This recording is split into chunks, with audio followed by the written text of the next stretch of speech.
All right, good morning, everybody. Happy signing day.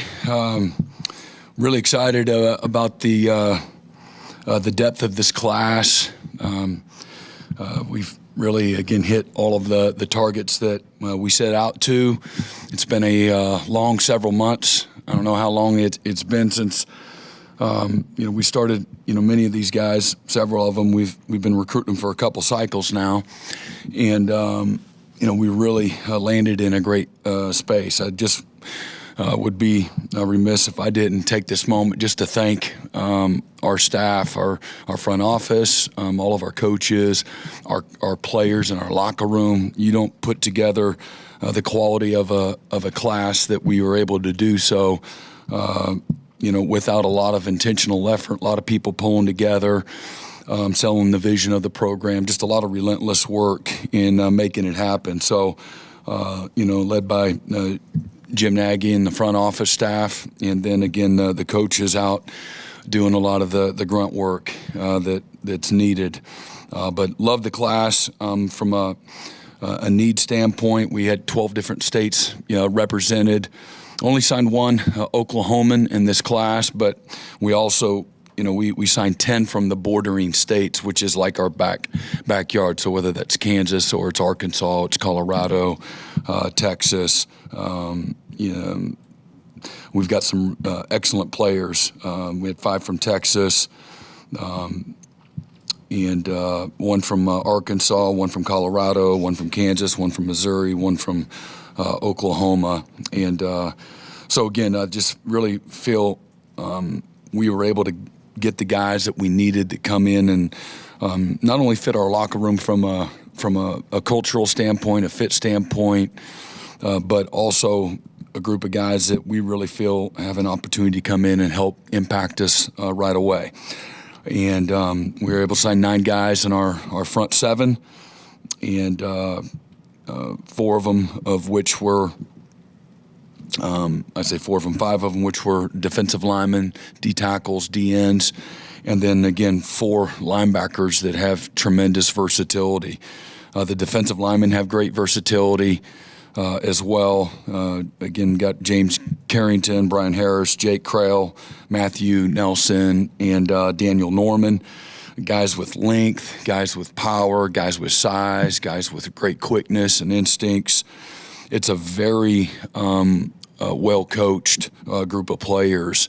Nelson comes from, maybe the top program in the state of Arkansas. Daniel Norman comes from St. Thomas Aquinas, one of the best in all of the country. Jake Krill obviously comes from IMG, and Brian Harris, the state of Florida, and the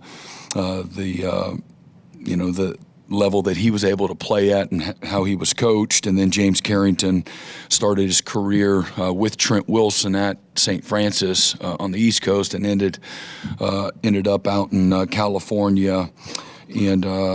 And then our linebackers, again, got 2 Floridians and a Alabaman, and then the Jandro brothers. Dane Bathurst is originally from Tampa. He finished his high school career in Carmel High School in Indiana, and then Jacob Curry from the Panhandle. Those guys are, they've got, they just got a mean streak to them. Those are guys that, they're going to strike you, and they can run, and they got great instincts.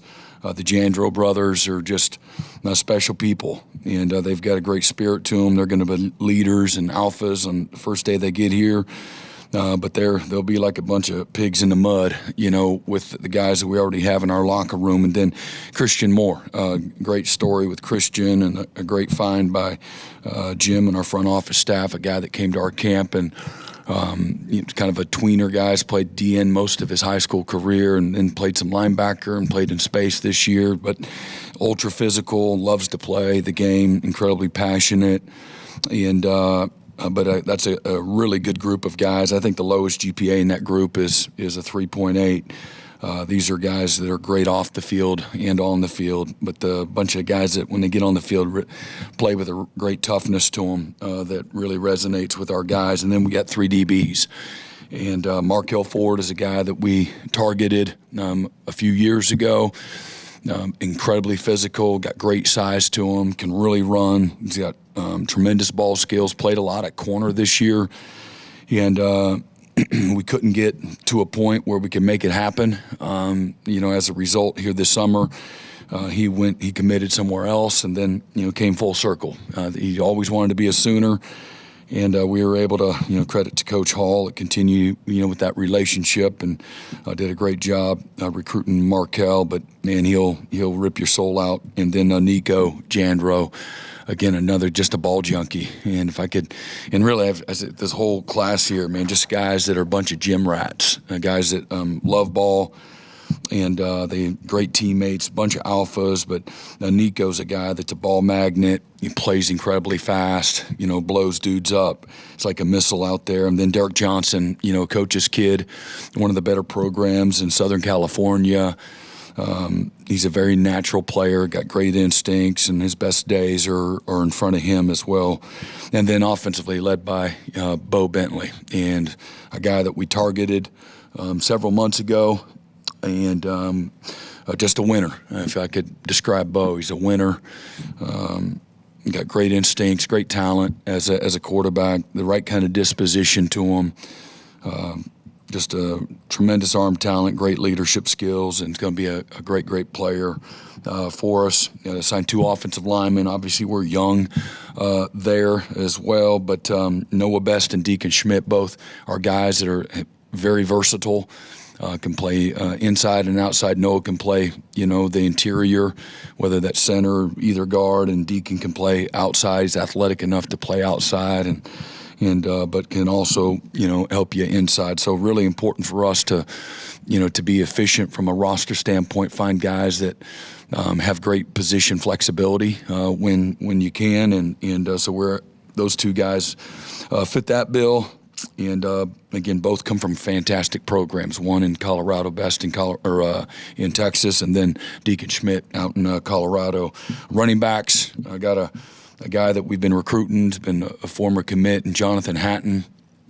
And that came full circle. And just when it's about relationships, I think Jonathan will tell his own story at some point in time, but. DeMarco did a great job of staying in touch with the family, and they're the right kind of people.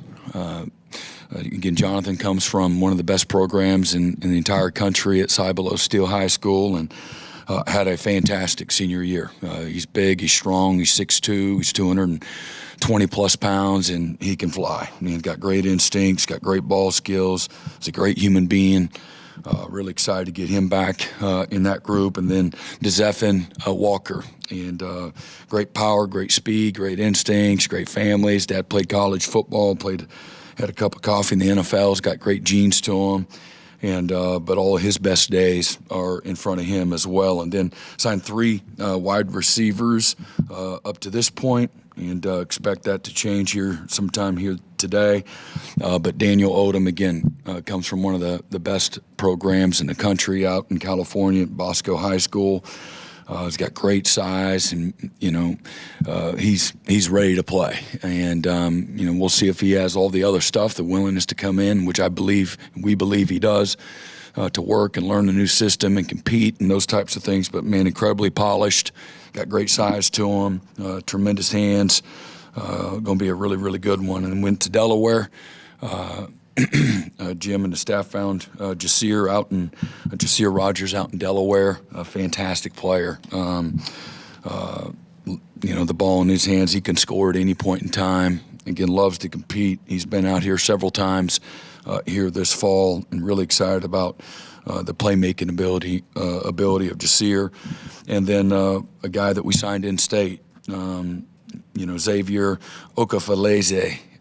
Is I guess how you say that. I'm pretty close, but Z, he's going to be a fantastic player. Again, he's got tremendous athletic ability, great upside, great spirit. All of his best days are in front of him. He hadn't played football a long time, but the way he can jump, he's got an amazing catch radius, and just a real competitive spirit, that is going to serve him well. And then tight ends. And Ryder Mix from down in Frisco, and then Tyler Ruxer, top player in Indiana. Ryder's a guy. His dad played baseball here, and man, he's mean as a snake. He's got great quickness, really savvy football player. He tore his ACL his senior year here, and but he'll be back and be better than ever. And then Tyler Ruxer, a guy that we found later in the recruiting process, and thankfully we did. Man, he's a tremendous athlete. He doesn't leave the field. Plays on both sides of the ball. Great special teams player, but a tremendous competitor.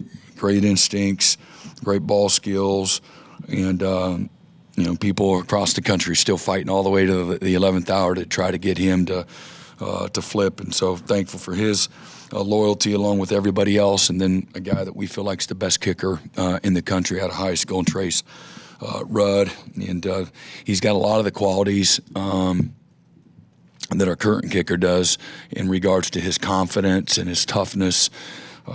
We had him at camp this summer, and the ball just exploded off his foot, man. You could just close your eyes and hear the leg speed and the explosiveness, the physicality in which he punches the ball is really something. So that's everybody in the class up to this point in time, and Jim will be able to come up and help bridge a lot of the gaps. Obviously, there's a portal that'll be coming, open soon, and something that, again, we're well positioned in that space where we see fit, and so we'll be, prepared to do so, but couldn't be more excited. The foundation of our locker room is going to be high school players and guys that are about the right stuff, that are attracted to the things that we're about. Again, blue collar, tremendous work ethic, guys that love to be pushed and challenged, want to be coached, want to be developed. They have a great value for education and the collegiate experience and being connected to something, for the next 40 years of their life when football's over. And that's important for us. You're never going to bat 1,000, but it's important. To us, there's a lot of ways to quote unquote quick fix things, and but we're not looking for shortcuts. We're looking for stability. We're thinking long term, and obviously there's an immediacy to every single roster that you have, and we'll meet those needs where we need to, but. Most importantly, that we have a foundation that we can add to. We have a tremendous foundation as it is, and these guys and their families, we're all attracted to the things that we're talking about that are really important to us. And so we try to paint a picture. College should be the best time of your life, the most transformational time of your life. You come to Oklahoma, there's incredibly high standards and expectations. And so, running towards that jersey and all of the standards that it represents is important to us. And then also being a great teammate. I think I would be, negligent if I didn't, say that. And being a great teammate understands how the locker room works. And I'm going to get what I earn, and I'm going to come in. And that's my advice to all these guys. I'm going to come in and be a great teammate and put my head down, go to work, and do the best I can to help this football team be successful. And when you have that, kind of holistic approach and humble approach, I think this game will love you back. So with that, I'll open it up for questions. We do have another signing day event. We'll take some questions, but may not be able to get to everybody. Let's start with Colton. Yeah, Brent, you just kind of touched on it at the top there, but signing your first class with Jim and his staff, I was just wondering if you could reflect on the past several months, just getting a chance to work with them.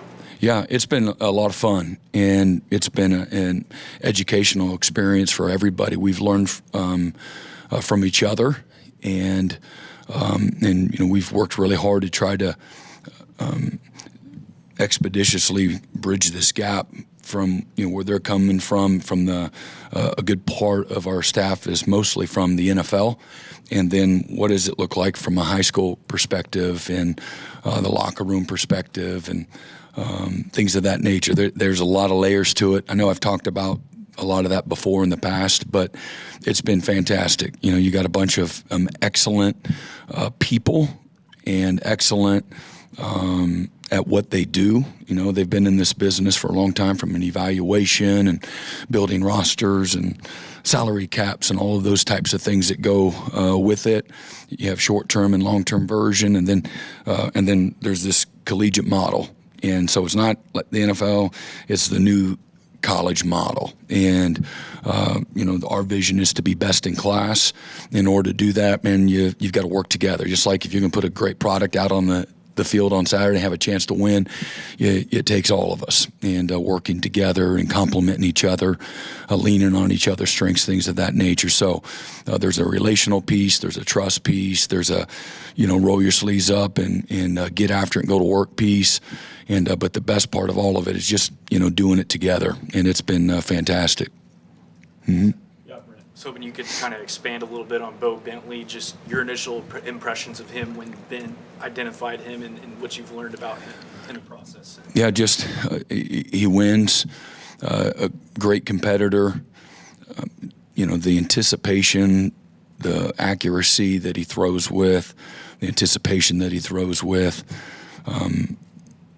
the guts and the toughness that he plays with.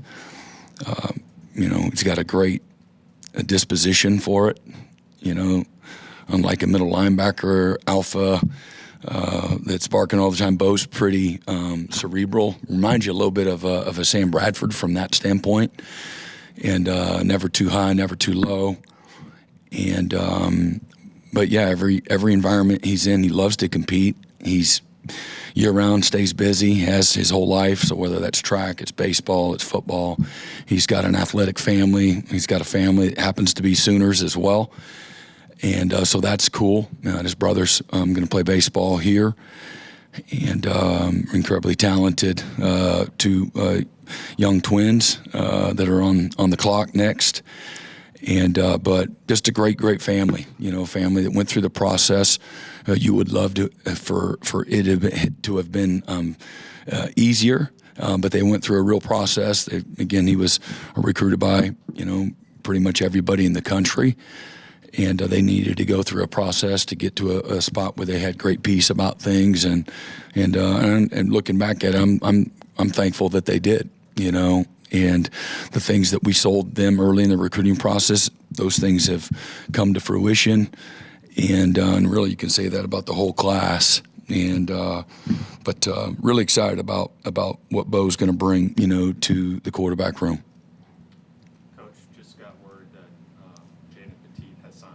All right, so we got a freakazoid out of Florida, out of the Tampa area, and Jaden Petite, a guy that was a long commit to another school, but a guy that we've had our sights set on for a long time. Big, strong, athletic, amazing, not only catch radius, but his strength at the top of the route for, a guy in high school. He's just a little bit different. He's a kid that is quiet. He's got great confidence, great work ethic. He's a real simple guy. Comes from an amazing family. He's got lots of layers of support. And I'm thankful for, Coach Jones and our front office staff. They stayed with it. And where a lot of people would have grown weary, they didn't. And, again, same things that they sold in recruiting, I think came to fruition. And Jaden's a really spiritual guy. And I think he just had a piece about coming to Oklahoma. And so he's going to jump into a great group.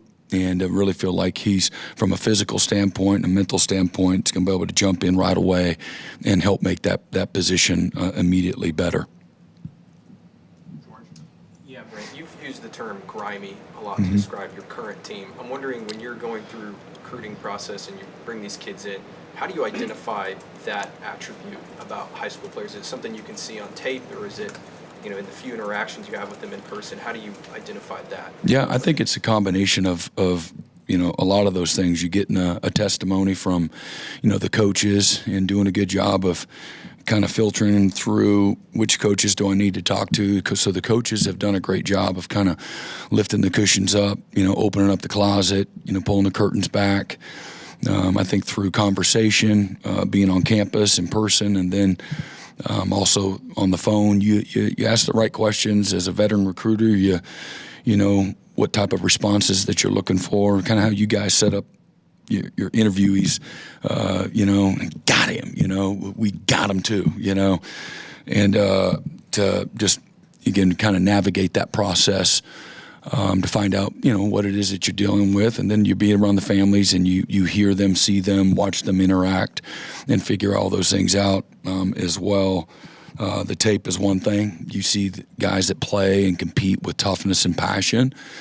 And then, hey, what do they do year round? Are they in multiple sports, or are they just gym rats? Are they always in the gym? They're always working out. They're always working on their craft, things of that nature. So you do find out a lot of that. And then some things you figure out once they're here. And then I do think there's a developmental piece. They get into an environment where that is the DNA. I do think guys can become grimier than maybe what they already were. But I think pushing the limits of players and taking them to places that they can't take themselves, breaking down barriers and things like that, that's part of development, as well. And I think there's plenty of guys that show up naturally tough, and some guys that can develop that toughness too through their experience. Mm-hmm. Left side, Brandon. Jake Krill kind of fits you guys' personality. Can you kind of expound on what he brings to the table, just his first step and all that? I love Jake Krill and their family, and what a great job Miguel Chavis did, recruiting him and the family, and just all the guys that Miguel, recruits. He's fantastic, and because he puts his heart into it. He loves it. He's passionate. He's genuine. And it resonates with certain people in the Krill family about all the right stuff. And, Jake could have gone anywhere in the country. We were one of the first schools to identify, his skills, and, saw him as a giant when a lot of other people, maybe he didn't pass the eyeball test from all the measurables. And there's certain things that you can't measure, but he's also incredibly talented, and he loves and works at his craft relentlessly. And he's developed a real. Mike and I were talking on the way over here. Even Mike can identify a really great one, and I'm tongue in cheek there. But Mike's like, man, he's really good. But the cool thing about him is everybody sees the success, but not a lot of people see all the work that went behind it. And he's a great product of the type of young men that we want, that are passionate about their craft, that they're going to work night and day to become a great player, to show back up and keep fighting for their opportunity and their success. But he's got great natural ability too. He isn't just got great work ethic. He's incredibly natural. His instincts, his get off, his first step, as you alluded to, his hand combat skills, and understands offensive line protection and techniques. He understands the offensive lineman and what he's coached as much as he does his own craft, which I think has taken his game to another level. That's what the really great ones do. You see it happen in college, that piece develop in college, and then going on to the NFL to serve them well. And but he's been an underdog, with a chip on his shoulder.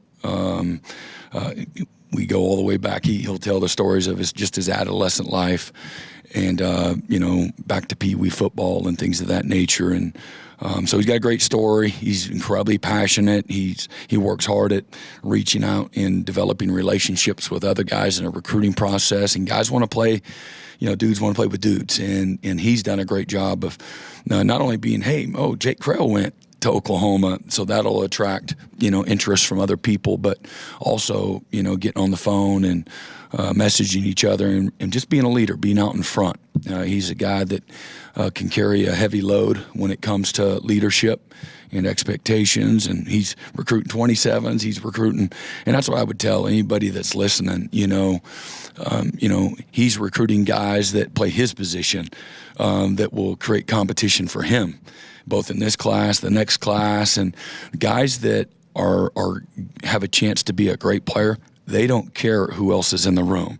They're confident, humbly confident in their own skill and ability, and know that if they do what they're capable of doing and focus on themselves, that they're going to create opportunity for themselves and bring value, in that space. And so he's not looking over his shoulder. The only thing he's looking for is more guys to help him, compete for an SEC and national championship.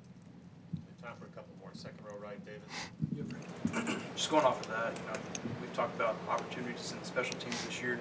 Just is that kind of part of your recruiting pitch, and just how important will that be for these guys? Yeah, we sell that, and there's plenty of these guys that play special teams as well, and so yeah, that's part of you create trust through the special teams, and I've always done that. I challenged all of the skill guys, the mid bigs, backers, tight ends, those types of guys, receivers, running backs, DBs,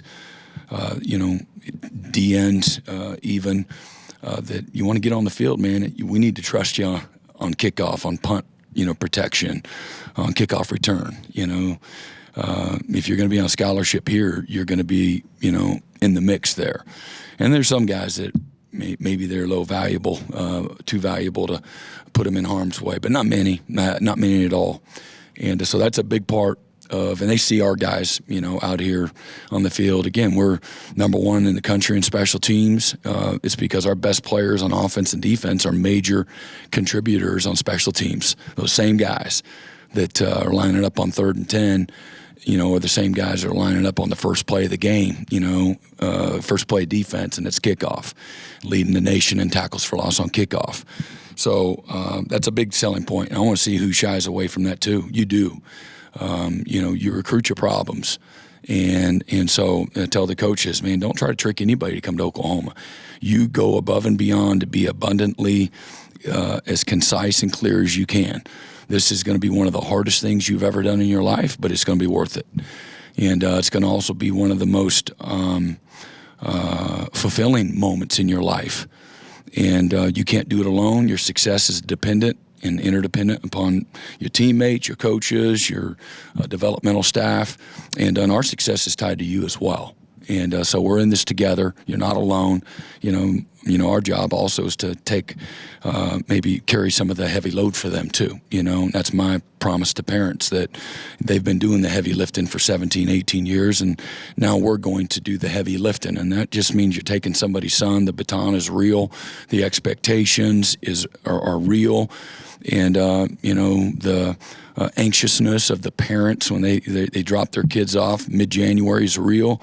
And at the end of the day, through developing trust and relationships and being who we are, and there ain't no changing up once they get here, we've given, the family, certainly the recruit, but most importantly the parents, the supportive circle, a sense of peace about the quality of people, the quality of the environment, the quality of the locker room that their son's going to be in every day. And you hope that's why they chose Oklahoma, that they're attracted, to those things. And we're going to do what we say we're going to do and be who we say, we're going to be.